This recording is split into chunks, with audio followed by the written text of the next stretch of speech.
네, 오늘 강원 지역을 시작으로 더불어민주당의 새 지도부를 선출하기 위한 지역 순회 경선의 막이 올랐습니다. 국민의힘은 당내 갈등이 계속되는 가운데 비상대책위 체제로의 전환 작업에 속도를 내고 있습니다.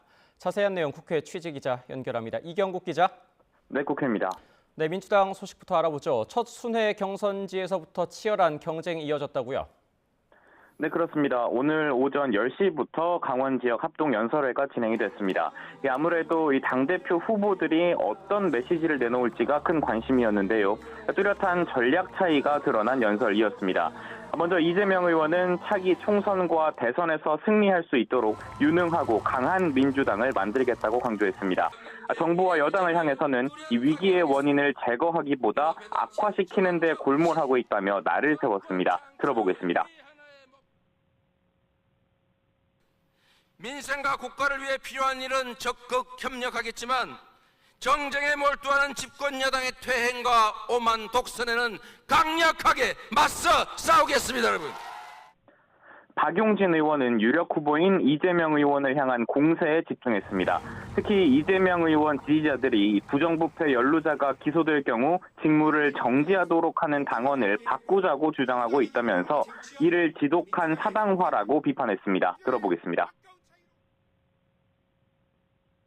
누구 한 명 살리자고 국민의힘보다 못한 당원을 만든다면 선당후사는커녕 말 그대로 나만 살고 당원 죽이는 자생당사 사당한 후손입니다. 네, 이런 가운데 강훈식 의원은 차별화에 방점을 뒀습니다. 특히 계파와 세대를 두루 연결해 힘을 모으겠다고 밝히는 등 포용의 리더십을 강조했는데요. 이어서 들어보시죠. 검찰의 표적이 된 이재명 제가 외롭게 두지 않겠습니다. 소신파 박용진 소외되지 않게 만들어내겠습니다. 강훈식과 함께 싸우고 더 넓게 포용해 나가겠습니다.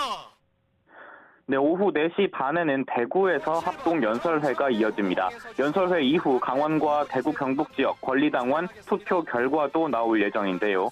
권리당원의 표심이 처음 발표되는 것인 만큼 관심이 주목되고 있습니다.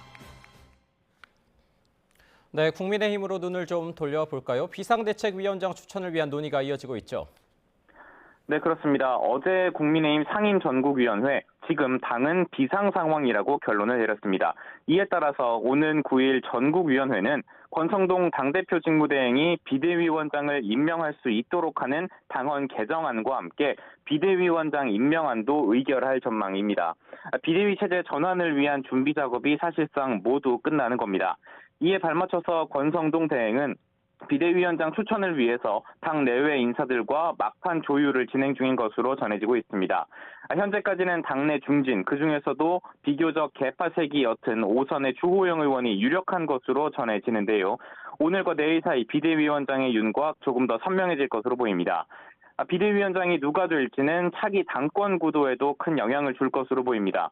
사실상 다음 총선 공천권을 거머쥘 차기 지도부를 뽑는 전당대회 시점을 비대위가 결정할 가능성이 크기 때문인데요. 김기현 의원 등 일부 당권 주자들은 가능한 한 빨리 전당대회를 열기를 원하지만 안철수 의원의 경우에는 당내 기반을 다질 시간을 확보하는 것이 중요할 거라는 분석이 있습니다. 내년 4월에 원내대표 임기가 끝나는 권성동 직무대행 역시 전당대회 개최 시점에 따라 출마 가능 여부가 결정될 것으로 예측됩니다. 지금까지 국회에서 전해드렸습니다.